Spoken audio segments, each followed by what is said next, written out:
Cerca Teleeuropa sul tuo Play Store o Apple Store e scarica la nostra app.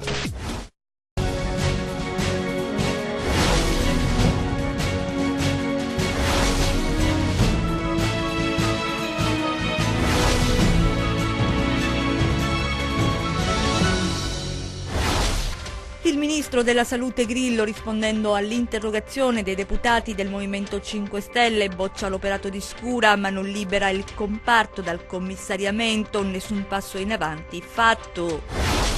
C'è carenza di autisti per le ambulanze del 118, la denuncia dell'UGL a Castrovillari, il servizio affidato ai cuochi. Avrebbero gestito le iniziative imprenditoriali dei clan per riciclare il denaro del narcotraffico, in manette le donne del clan di Rosarno, nei guai anche una criminologa. La CGIL lancia l'allarme, in provincia di Cosenza le immissioni in ruolo sono inferiori ai posti disponibili. Giovanna Petrocca, calabrese di nascita, in servizio nel commissariato Viminale di Roma, il nuovo questore di Cosenza. Stamattina la cerimonia di insediamento, tra i suoi progetti il contrasto alla violenza di genere. Al via Licin Festival, il tradizionale appuntamento tra gastronomia e spettacolo, scena a Fuscaldo, grande partecipazione di pubblico per la prima serata. Ben ritrovati dalla redazione del TG10, in primo piano la sanità. Il commissario Massimo Scura sarà sostituito, il ministro della Salute Grillo ne ha bocciato l'operato dello stesso commissario in Calabria.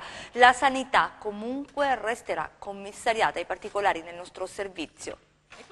Il ministro della Salute Giulia Grillo ha risposto all'interrogazione di Siclari sul problema sanità in Calabria. Per l'esponente del governo giallo-verde non ci sono le condizioni per sospendere il commissariamento della sanità calabrese, semmai ce ne sono invece per cambiare il commissario. Il ministro ha precisato che, carte alla mano, non si intravedono miglioramenti, anzi, a volerla dire tutta, la situazione è peggiorata. Cosa significa questo? Che allo studio l'individuazione del sostituto di Scura. In pratica la responsabile del Ministero della Salute ha avvalorato le richieste della deputazione dei 5 Stelle calabresi, che già all'indomani dell'insediamento hanno puntato l'attenzione sulla sanità della regione. Gli stessi avrebbero sottoposto all'attenzione del ministro una serie di nomi graditi al movimento che potrebbero tornare utile alla causa calabrese. Ora, detto questo, cosa accadrà? Difficile ipotizzare la permanenza di Scura, per il quale sembra ormai giunto il momento dell'arrivederci,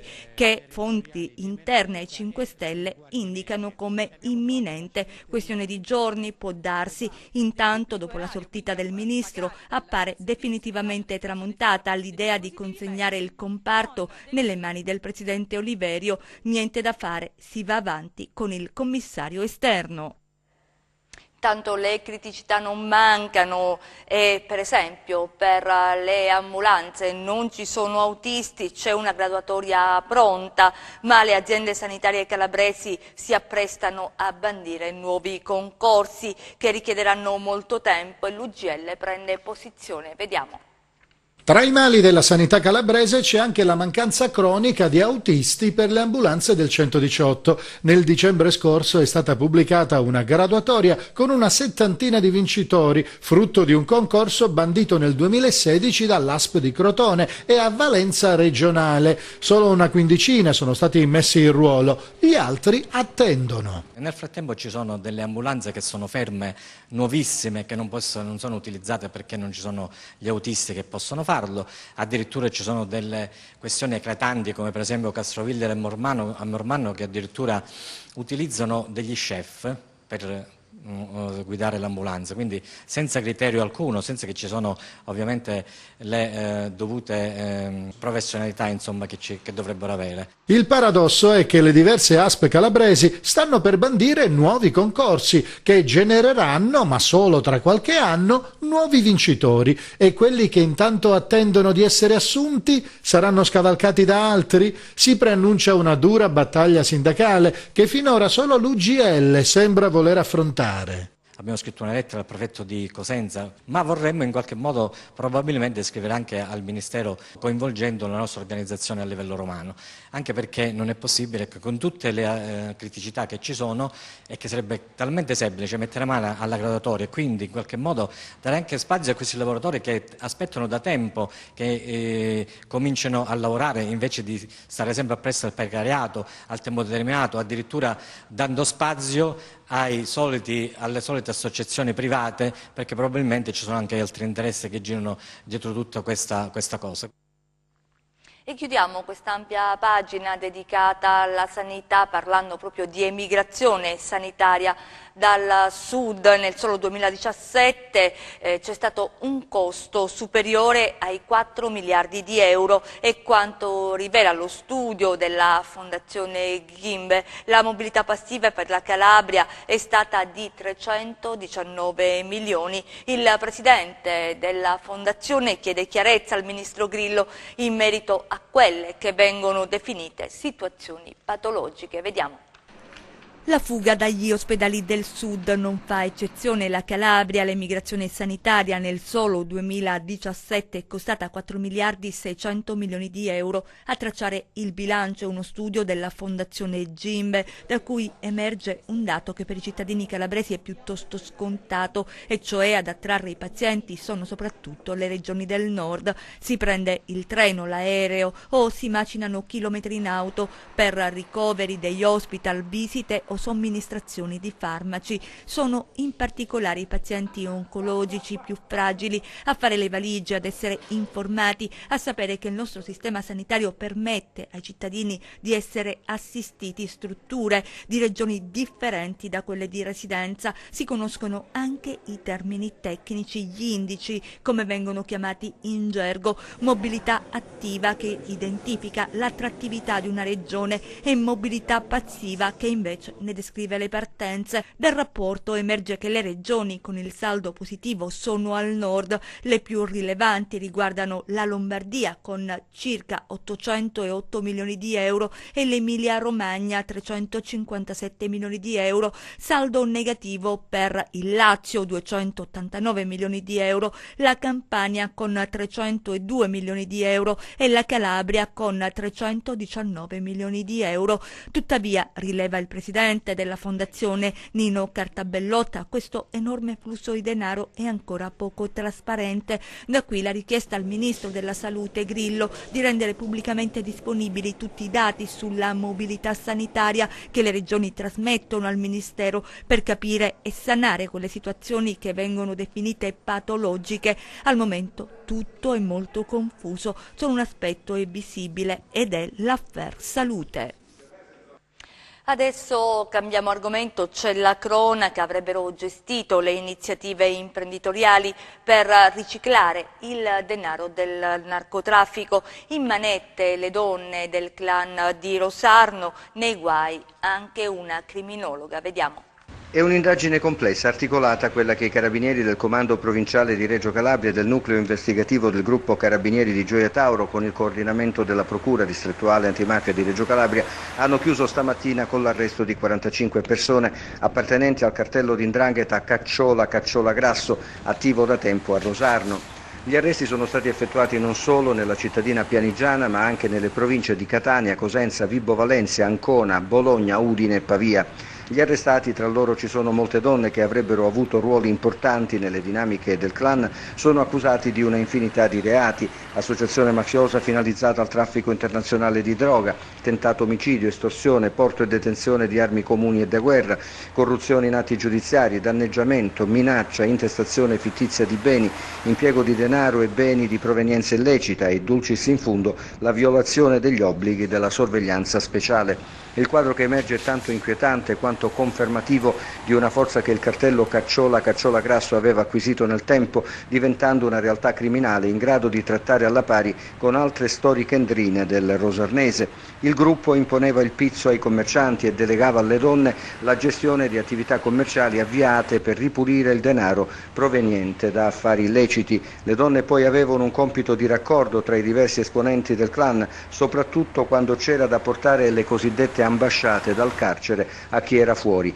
A proposito di donne e carcere, l'inchiesta dei Carabinieri ha portato all'arresto della criminologa Angela Tibullo. L'accusa è di concorso esterno in associazione mafiosa, corruzione in atti giudiziari e intralcio alla giustizia. In virtù del suo lavoro avrebbe consentito a detenuti considerati esponenti delle cosche Crea, Grasso e Pesce di ottenere indebiti vantaggi come il trasferimento da un carcere ad un altro o l'ottenimento di detenzione domiciliare. La professionista avrebbe creato un vero e proprio sistema coinvolgendo periti, medici o funzionari compiacenti. L'inchiesta di oggi è la naturale prosecuzione del blitz scattato sempre nel Rosarnese e contro il cartello Cacciola Grasso avvenuto ai primi di luglio. L'odierna operazione ha consentito anche di delineare ulteriori 7 posizioni che non erano contemplate nel fermo del 9 luglio che aveva visto sottoporre a fermo iniziato delitto 32 soggetti appartenenti in vari ruoli nelle predette cosche 'ndranghetiste, quindi 7 figure che ovviamente hanno anche loro dei ruoli, ricoprono anche loro dei ruoli di rilievo nell'ambito delle cosche Cacciola e Cacciola Grasso. In particolare è stato possibile risalire alle responsabilità penali delle donne del clan, ovvero quindi di donne che erano legate da strettissimi vincoli parentali con i vertici, in particolare della cosca Cacciola Grasso, ed hanno fornito dall'indagine emerso come il loro contributo sia stato un contributo sostanziale nell'esecuzione e nel perseguimento dei fini illeciti della consorteria criminale di riferimento.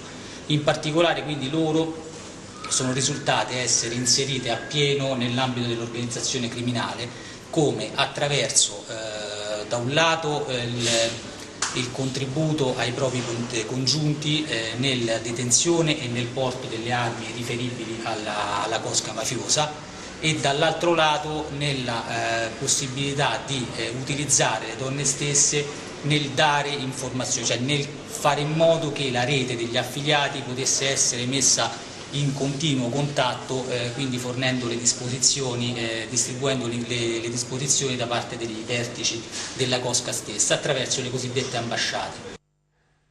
E c'è una notizia che arriva da Catanzaro, esattamente da Motta Santa Lucia. È stato gettato in un fosso in una zona piena di rovi a Motta Santa Lucia, appunto nel Catanzarese, e abbandonato al suo destino, vittima dell'ennesimo caso di maltrattamenti di animali e Ares, un meticcio che sarebbe sicuramente morto se non fosse stato soccorso da 3 ragazzi che si sono calati nel fosso profondo 3 metri. Lo hanno adagiato su una barella affidandolo poi alle cure di un veterinario. Le altre notizie di cronaca nelle nostre brevi. Mimmo Lucano ha iniziato lo sciopero della fame. Il sindaco di Riace ha dato così il via alla sua protesta contro quelle che definisce le ingiustizie che da circa 2 anni sta subendo Riace come comunità di accoglienza. Riace, spiega Lucano, è stata esclusa dal saldo luglio-dicembre 2017, circa 650.000 euro, e per il 2018 non è compresa tra gli enti beneficiari del finanziamento del primo semestre. Da aggiungere a questa situazione la vicenda dei cosiddetti CAS. Il prefetto di Reggio, sottolinea Lucano, non salda il dovuto e così saranno messi in strada 165 rifugiati, almeno 50 bambini e circa 80 operatori. A Soriano, nel Vibonese, presi di mira 2 abitazioni di proprietà di persone incensurate e proprietarie di servizi pubblici. Contro le 2 abitazioni nella notte sono stati esplosi diversi colpi di fucile. Sempre nella cittadina del Vibonese poi è stata rubata un'auto che è stata rinvenuta bruciata nei pressi del Bivio per Sant'Angelo. Incendio in un'abitazione a Rende, il tempestivo intervento dei vigili del fuoco ha evitato conseguenze ben più gravi. L'abitazione nella quale si è verificato l'incendio è posta al secondo piano di un palazzo di via Dominzoni, ma all'interno non c'era nessuno a dare l'allarme. Sono stati alcuni vicini, dopo aver visto il fumo, fuoriuscire dall'appartamento. Andava a spasso in stato confusionale e verosimilmente sotto l'effetto di alcol con un'ascia in mano. Un cittadino marocchino di 46 anni è stato denunciato in stato di libertà dai carabinieri della compagnia di Vibo Valentia Adriatico. I militari sono stati avvertiti da una telefonata giunta al 112. L'uomo è stato individuato nei pressi della propria automobile ed è stato convinto dai carabinieri a consegnare l'arma, che è stata immediatamente sequestrata. Il nuovo questore di Cosenza, per la prima volta una donna, Giovanna Petrocca, si è presentata questa mattina alla stampa. Vediamo. Dopo un prefetto donna, Cosenza ha anche il suo primo questore donna, è Giovanna Petrocca, che ha voluto incontrare la stampa. Calabrese di nascita, laureata in giurisprudenza e in polizia del 1988, ha a lungo lavorato nelle volanti e nella squadra mobile a Roma, dirigendo diversi commissariati e anche il gabinetto interregionale di polizia scientifica Lazio, Umbria, Abruzzo. Cosenza è molto vasta come provincia, la conosco non benissimo pur essendo calabrese, però mi sono documentata in materia. Chiaramente ha tutte le peculiarità e le problematiche delle città, diciamo così, estese come territorio, le città del sud, però anche tanti pregi, tanta buona volontà da parte sia nostra, che ho visto nei primi contatti che ho preso delle altre istituzioni, il prefetto, il vescovo stesso. Insomma, ci saranno delle iniziative da portare avanti sia a carattere prettamente di polizia che a livello sociale, quindi insomma speriamo di fare un buon lavoro. Il neoquestore vuole potenziare alcuni progetti già in essere, come quello che riguarda la lotta alla violenza di genere. Alla lotta alla violenza di genere, al femminicidio ci sarà una particolare attenzione, come già c'è stata con il mio predecessore, però ho intenzione di amplificare i servizi e i progetti su questa tematica. Quindi incrementeremo molto la presenza del camper per le strade, del camper di Questo non è amore. Ho intenzione di fare delle conferenze sia io personalmente che i miei funzionari nelle scuole, vedremo poi in che altro luogo possiamo farle, anche con delle manifestazioni all'esterno. Per questo periodo estivo, particolare attenzione al controllo del territorio. Abbiamo intenzione di garantire ai cittadini cosentini e della provincia la massima tranquillità per il periodo estivo, per un periodo di riposo dopo un anno di lavoro, quindi vorremmo che stessero tranquilli per quanto riguarda la sicurezza delle loro case, la loro stessa sicurezza, insomma, nei luoghi di vacanza dove si trovano. Restiamo a Cosenza e la CGIL a lanciare l'allarme, parliamo di scuola. Proprio nella provincia Abruzia le immissioni in ruolo sarebbero inferiori ai posti disponibili. Vediamo.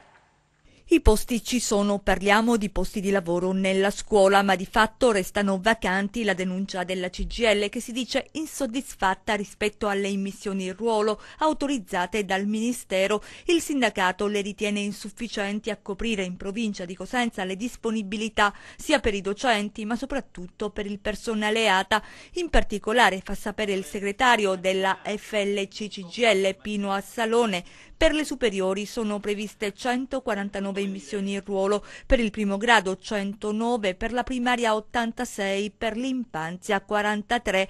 Per il personale ATA, a fronte di 93 disponibilità di collaboratori scolastici, le immissioni in ruolo coprono soltanto 45 unità. Stesso dicasi per gli assistenti amministrativi, il cui fabbisogno è di 47 unità, ma il MIUR ha previsto 34 posti per le immissioni in ruolo. Resta l'incertezza anche per quanto riguarda il sostegno. Gli oltre 250 posti vengono concessi in deroga anziché trasformarsi in posti a tempo indeterminato.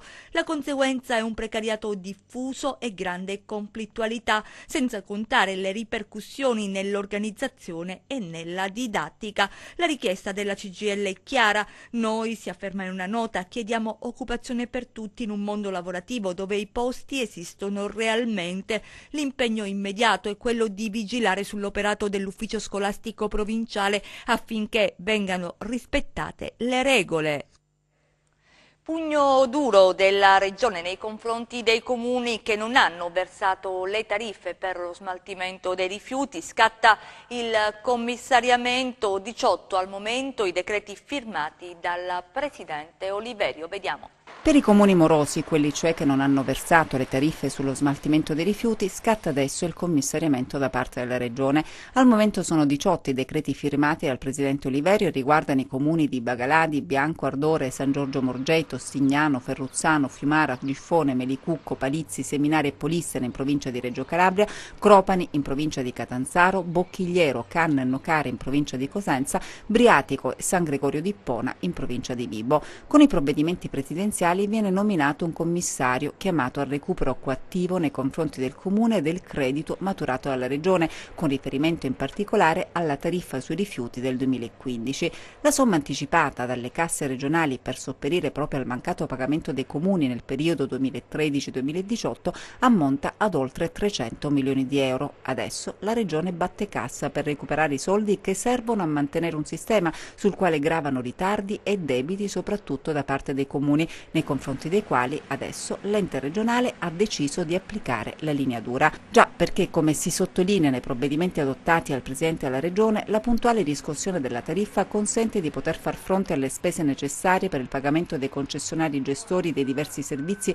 afferenti alla gestione del sistema dei rifiuti, in assenza del quale potrebbero perpetrarsi disservizi e criticità in termini di conferimento e smaltimento dei rifiuti, sino al mancato conferimento di rifiuti in impianto, con il rischio di accumuli di spazzatura lungo le vie cittadine con conseguenti danni alla salute pubblica e all'ambiente.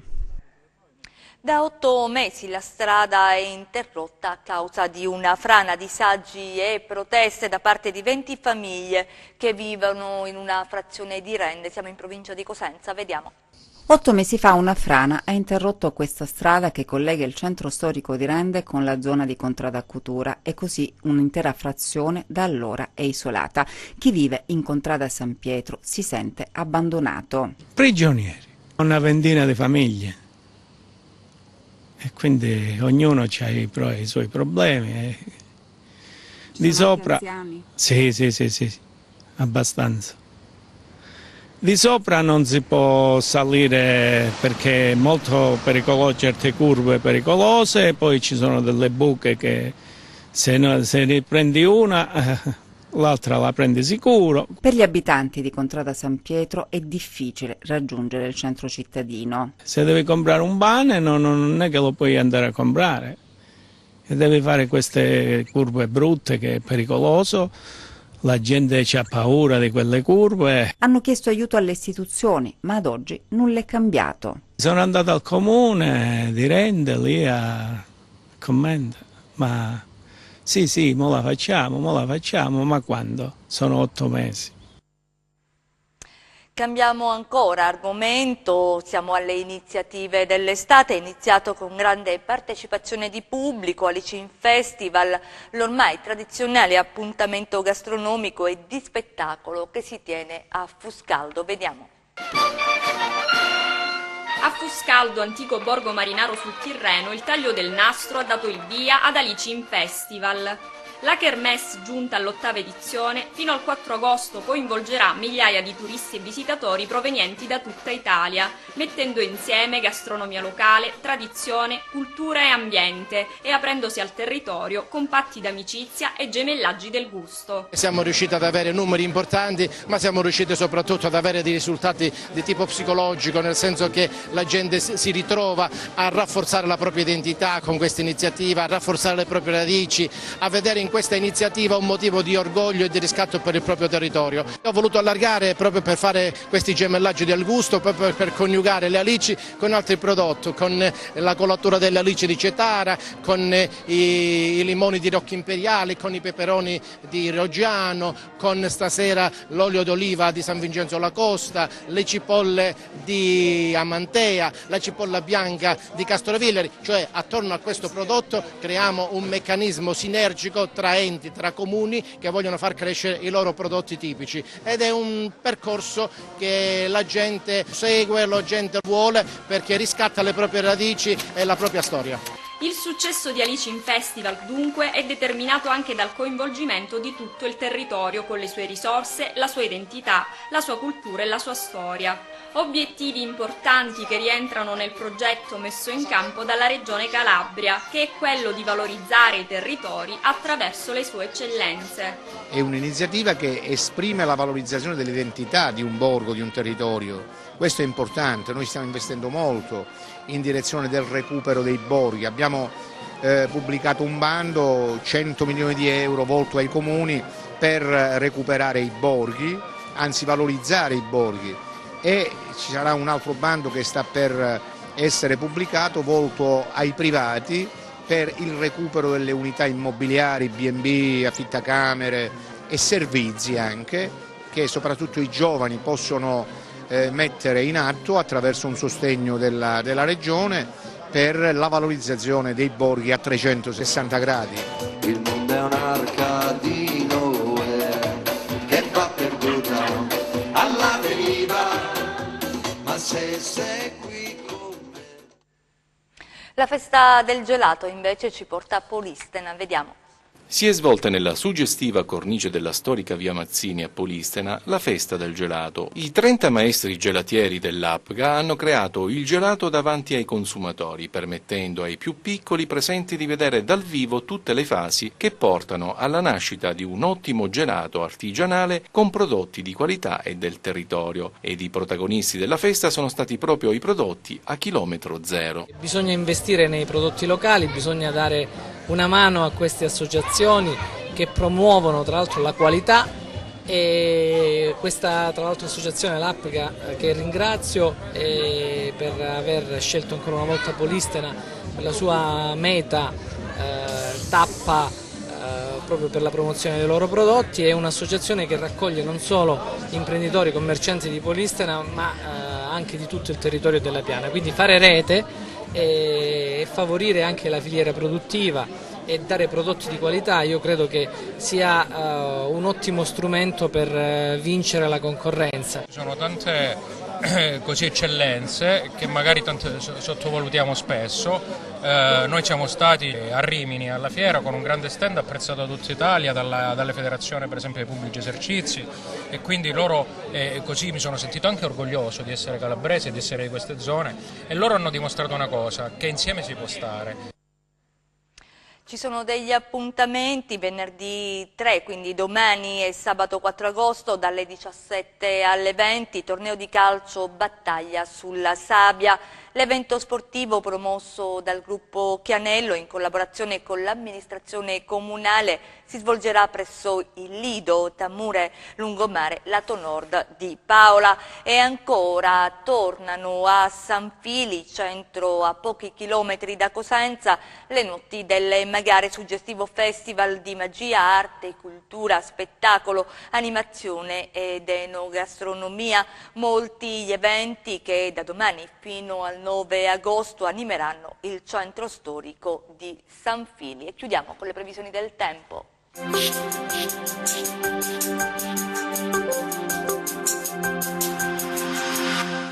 Sulla penisola iberica è in corso una notevole ondata di caldo, causata da un promontorio anticiclonico di matrice africana, col suo cuore caldo posizionato tra Marocco e Portogallo, ed anche sul centro-nord d'Italia è in corso una fase di tempo caldo e afoso, ma decisamente di minore intensità, causata dalla propaggine orientale del suddetto anticiclone. Sulla nostra regione invece le temperature resteranno in linea con le medie del periodo e continuerà anche una moderata instabilità pomeridiana che si accentuerà particolarmente nella giornata di venerdì per una maggiore infiltrazione di correnti più fresche in quota. Venerdì cielo poco nuvoloso ovunque, nel corso della giornata aumenta la nuvolosità sulle aree montuose, con piogge sparse anche a carattere di rovescio temporale su Pollino, Altipiano Silano, Catena Costiera, Reventino, Serra Vibonesi e Aspromonte. Temperature in leggero calo. E adesso analizziamo lo stato di mari e venti. Venerdì poco mosso il Mar Tirreno con venti deboli dai quadranti occidentali. Calmo il Mar Ionio con venti in direzione variabile, ad esclusione di Nanzi il Crotonese, che risulteranno deboli di direzione settentrionale.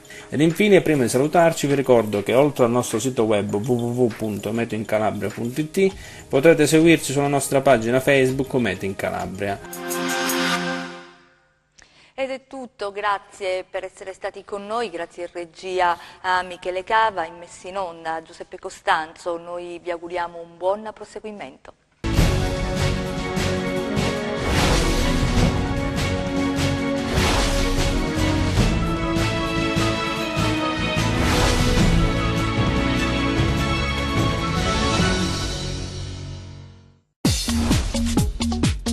Cerca Teleeuropa sul tuo Play Store o Apple Store e scarica la nostra app.